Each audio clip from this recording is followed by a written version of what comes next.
ഞാൻ നിങ്ങളെ പരിചയപ്പെടുത്തുന്നത് നമ്മൾ ഇതുവരെ ഉണ്ടാക്കിയിട്ടില്ല കേട്ടോ, ബീഫ് വിന്താലു. അപ്പൊ അത് എങ്ങനെ ഉണ്ടാക്കുന്നത് നോക്കാം, വായോ. ആദ്യം തന്നെ ഞാനേ 1/2 കിലോ ബീഫ് എടുത്തിട്ടുള്ളേ. അപ്പൊ ഇത് മുറിക്കാതെ ഇങ്ങനെ ഒറ്റ പീസായിട്ട് വാങ്ങിച്ചാ അത് നമ്മള് ചെറിയ പീസ് അല്ല നമുക്ക് വേണ്ടി, ഇച്ചിരി വലിയ പീസ് വേണം വിന്താലുവിന്. അപ്പൊ അതുകൊണ്ട് ഞാൻ ഇങ്ങനെ തന്നെ വാങ്ങിച്ചത്. അപ്പൊ ഇതൊക്കെ ഒന്ന് വലുതാക്കി ഞാൻ അരിഞ്ഞ് നുറുക്കി കാണിച്ചു തരാം. പിന്നെ നമുക്ക് ആവശ്യമുള്ള സാധനങ്ങൾ എന്ന് പറഞ്ഞാൽ 3 സവോള, മീഡിയം സൈസ് 3 സവോളയും ഒരു 5-6 ചെറിയുള്ളി അരിഞ്ഞു വെച്ചിട്ടുണ്ട്, മുളക് 1 സ്പൂൺ കുരുമുളക്, പിന്നെ പട്ട, ഗ്രാമ്പൂ, ഏലക്ക, സ്റ്റാറില്ലേ, ഇത് എല്ലാം കൂടെ ഒരു 5-6 വെച്ചിട്ട് എടുത്തിട്ടുണ്ട്. 1/2 കിലോ ബീഫല്ലേ ഉള്ളൂ, കുറച്ച് മതി. 1 സ്പൂൺ പെരുംജീരകം, 3-4 വറ്റൽമുളക്, മുരിങ്ങയുടെ തൊലിയില്ലേ അതൊരു കഷ്ണം എടുത്ത് വെച്ചിട്ടുണ്ട്. പിന്നെ ഒരു 8-10 അല്ലി വെളുത്തുള്ളിയും, ഒരു 2 കഷ്ണം ചെറിയ കഷ്ണം ഇഞ്ചി, പിന്നെ കുറച്ച് കാശ്മീരി മുളക് പൊടി വേണം, മഞ്ഞൾപ്പൊടി വേണം, ഒരിച്ചിരി ഉലുവ ഇടണം കേട്ടോ, നല്ലതാ. പിന്നെ കുറച്ച് കടുകും, എല്ലാവർക്കും അറിയാം, എന്നാലും നമുക്കൊന്ന് ഉണ്ടാക്കി നോക്കാം. ആദ്യം തന്നെ അതെ പീസാക്കട്ടെ.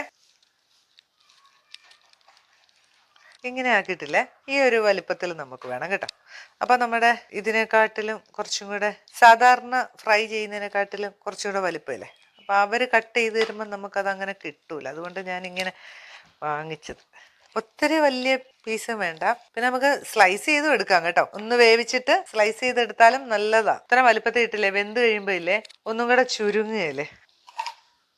കണ്ടോ, ഇത്രേ ഉള്ളൂ പരിപാടി. ഇതെല്ലാം നമുക്കൊന്ന് നല്ല വൃത്തിക്കൊന്ന് 5-6 പ്രാവശ്യം കഴുകി എടുത്തോണ്ട് വരാം കേട്ടോ. ബീഫൊക്കെ കഴുകി എടുത്തതാ ഇവിടെ വെച്ചിട്ടുണ്ട് കേട്ടോ. ഇനി നമ്മൾ ചെയ്യാൻ പോകുന്നത് എന്നാന്നറിയോ, ഇതൊക്കെ ഒന്ന് പൊടിച്ചെടുക്കണം.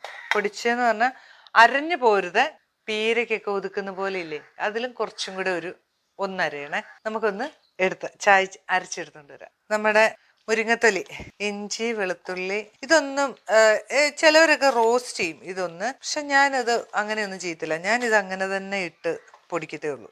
കാര്യം എന്നാന്ന് ചോദിച്ചാൽ പിന്നെ നമ്മളിത് നല്ലപോലെ ഇതാക്കുന്നുണ്ടല്ലോ. ഇനി ഇതിലേക്ക് നമുക്ക് കടുക്, 1 സ്പൂൺ കടുക്, ഒരു പിഞ്ച് ഉലുവ. ഇത് നല്ല ടേസ്റ്റ് ആട്ടോ നമ്മുടെ ഈ കറിക്ക്. ഉലുവ ചേർക്കണം ഇതിന്. നമുക്കിത് നന്നായിട്ടൊന്ന് പൊടിച്ചെടുത്തു. ഇതാണ് നമ്മൾ പൊടിച്ചു കൊണ്ടുവന്ന നമ്മുടെ മസാല. ഞാൻ നിങ്ങളോട് പറഞ്ഞു നാടൻ സ്റ്റൈലിലാണ് വെക്കുന്നതെന്ന് പറഞ്ഞു കേട്ടോ, മോഡേൺ സ്റ്റൈലിലല്ല. അപ്പോൾ അതുകൊണ്ട് തന്നെ ഞാൻ വെക്കുന്ന ആ പഴയ രീതിയിൽ തന്നെ ഞാൻ വെക്കുള്ളൂ. അപ്പം നിങ്ങൾക്ക് എല്ലാവർക്കും ഒരുപാട് വേറെ രീതിയിലാണ് മാറ്റങ്ങളൊക്കെ ഉണ്ടെങ്കിൽ ഒന്ന് അഭിപ്രായം പറയണം കേട്ടോ. ഇതാ ഈ പൊടിച്ചു വെച്ച സാധനങ്ങളില്ലേ നമ്മുടെ ബീഫിലേക്ക് ചേർത്തു. ഇനി നമുക്ക് മുളക് പൊടി, കാശ്മീരി മുളക് പൊടിയാണ് അത്. ഈ കറിക്ക് എന്തായാലും ഇച്ചിരി ഇതൊക്കെ വേണമല്ലോ. 1.5 സ്പൂൺ എടുത്ത് മഞ്ഞപ്പൊടി പാകത്തിന്. നമ്മൾ എടുത്തു വെച്ചിരിക്കുന്ന വിനാഗിരി, 2 സ്പൂൺ വിനാഗിരി അത് ഒഴിച്ചു കൊടുത്തു. പാകത്തിന് ഉപ്പ്, കുറച്ച് കറിവേപ്പില. നന്നായിട്ട് അങ്ങോട്ട് മിക്സ് ചെയ്യാം. നന്നായിട്ടൊന്ന് മിക്സ് ചെയ്യാം കേട്ടോ, നല്ല പോലെ ഒന്ന് മിക്സ് ചെയ്യണേ. എന്നിട്ട് കുക്കറിലേക്ക് ഇടാം. കുറച്ചൊരു വെള്ളവും കൂടി ഒഴിക്കാവേ. ഇനി നമുക്ക് അടച്ചു വെച്ച് വേവിക്കാം. സ്റ്റൗ ഒക്കെ ഓൺ ചെയ്തു, നമുക്കിത് വേവിക്കാം. ഓരോ ബീഫിനും ഓരോ വേവല്ലേ, അപ്പം നമുക്കൊരു 4-5 വിസിൽ നോക്കാം. എന്നിട്ട് തുറന്നു നോക്കിയിട്ട് വെന്തില്ലെങ്കിൽ വീണ്ടും അടുപ്പിക്കാം കേട്ടോ. അപ്പൊ നിങ്ങൾ ബീഫിന്റെ ഇത് മൂപ്പനുസരിച്ച് വേവ് ഉണ്ടാവും. അപ്പം ഇത് ഇരുന്നൊന്ന് വേകട്ടെ. ആ സമയത്ത് നമുക്ക് വേറെ പണിയുണ്ട്, ഇത് വഴറ്റണമല്ലോ. ആ പരിപാടി നോക്കാം. നമ്മുടെ ബീഫ് വെന്തോണ്ടിരിക്കുന്നുണ്ട്. ആ സമയത്ത് വേറൊരു പാൻ അടുപ്പ് വെച്ചിട്ട് കുറച്ച് എണ്ണ ഒഴിച്ചു കൊടുക്കാവേ. നല്ല കട്ട നോക്ക്, നമ്മുടെ ഇവിടെ നല്ല തണുപ്പാട്ടോ, പാത്രത്തിൽ നിന്ന് എടുക്കാൻ പറ്റുന്ന നല്ല പാടാട്ടോ. ഇങ്ങനെ കട്ടയാവുമ്പോൾ അളവ് കറക്റ്റ് ആവത്തില്ല. എണ്ണയൊക്കെ ചൂടായിട്ടുണ്ട് കേട്ടോ. ഇനി നമ്മുടെ എടുത്തു വെച്ചിരിക്കുന്ന 3 മീഡിയം സൈസ് സവോള ഇട്ടു. ഒരു ചെറിയ ഉള്ളിയും കൂടി ഇട്ടേക്കാവേ. ഞാൻ ഉണ്ടാക്കുന്ന വിന്താലു പെട്ടെന്ന് പണി തീരും കേട്ടോ. കാര്യം എന്താന്ന് ചോദിച്ചാൽ വളരെ സിമ്പിൾ ആയിട്ട് ഉണ്ടാക്കുന്ന, ഇതിന്റെ ഒരുപാട് രീതിയിൽ ഓരോരുത്തരും ഉണ്ടാക്കുന്നുണ്ടാവേ. അപ്പം നമ്മുടെ സ്റ്റൈൽ ഇതാണ്. ഉണ്ടാക്കി നോക്കിയിട്ട് അഭിപ്രായം പറയണം. അല്ലെങ്കിൽ നിങ്ങൾ ഉണ്ടാക്കുന്നത് എങ്ങനെയാണെന്ന് പറയുകയും കൂടെ ചെയ്യണം കേട്ടോ. സവോള ഒന്ന് വാടി വരുന്നുണ്ട്, അപ്പൊ ഇച്ചിരി ഉപ്പിട്ട് കൊടുക്കാം. ബീഫിനകത്ത് നമ്മൾ ഉപ്പിട്ടിട്ടുണ്ട്. ഇനി ഈ സവോളയ്ക്ക് ആവശ്യമുള്ള ഉപ്പ് മതിയേ. നല്ല പോലെ വാടിക്കോട്ടെ. നമ്മുടെ സവോള നന്നായിട്ട് വഴന്നിട്ടുണ്ട് കേട്ടോ. കുറച്ച് കറിവേപ്പില ഇട്ട് കൊടുക്കണം. ഇനി നമുക്ക് അതിലേക്ക് കുറച്ച് പൊടികളും കൂടെ ഇട്ട് കൊടുക്കണേ. കാശ്മീരി മുളക് പൊടിയാണ്, അതുകൊണ്ട് അധികം എരിവുണ്ടാവില്ല. ഇതാ കുറച്ച് മഞ്ഞൾപ്പൊടി, ഇത് 2 മതിയേ. കളറിന് മാത്രമേ ഉള്ളൂ കേട്ടോ. നമ്മുടെ വെന്തിരിക്കുന്ന ബീഫിനെ ഒന്ന് നോക്കാം, വെന്തോന്നൊന്ന് നോക്കണ്ടേ. ബീഫ് വെന്തിട്ടില്ല, ഇച്ചിരി കൂടെ ആവാനുണ്ട്. ബീഫ് ആയിട്ടില്ല കേട്ടോ, 4-5 വിസിലടിച്ചതാ. അപ്പം അവൻ ഇച്ചിരി മൂത്തതാ. ഒരു 2-3 വിസിലൂടെ പോട്ടെ. നമ്മുടെ സവോളയൊക്കെ നന്നായിട്ട് വഴന്നിട്ടുണ്ട് കേട്ടോ. താൻ നോക്കിയേ, ഞാൻ ആ മസാല പൊടികൾ ഇട്ട് കഴിഞ്ഞിട്ട് ഒരു ഇച്ചിരി ചൂടുവെള്ളം കൂടെ ഒഴിച്ചായിരുന്നേ. ഇനി നമ്മുടെ കുക്കറൊന്ന് തുറന്നു നോക്കണ്ടേ.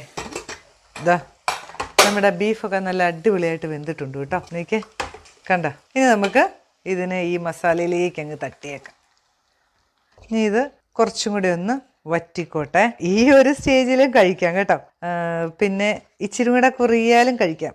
നല്ല അടിപൊളി ടേസ്റ്റുള്ള ഒരു വിന്താലം കേട്ടോ. അത് എൻ്റെ സ്റ്റൈലിൽ. നിങ്ങൾ ഇങ്ങനെ ഉണ്ടാക്കിയിട്ടില്ലെങ്കിൽ ഒന്ന് ഉണ്ടാക്കി നോക്കുക കേട്ടോ. പിന്നെ അല്ലാതെ നിങ്ങൾ ഏത് സ്റ്റൈലിലാണ് ഉണ്ടാക്കുന്നതെന്ന് വെച്ചാൽ അതൊന്ന് പറഞ്ഞു തരികയും കൂടെ ചെയ്തു കേട്ടോ. ദാ ഇത് നോക്കിയേ, നമ്മുടെ ബീഫൊക്കെ നല്ല പോലെ വെന്തിട്ടുണ്ട്.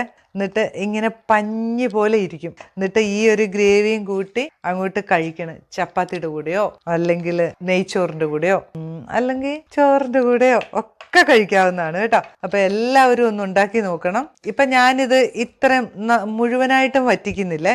കാര്യം വെച്ചാൽ ഈ ഒരു ഗ്രേവിയിൽ ഇരിക്കട്ടെ. ഇതായിരിക്കും എല്ലാവർക്കും ഇപ്പം ചപ്പാത്തിയുടെ കൂടെ കഴിക്കാൻ ഇഷ്ടം.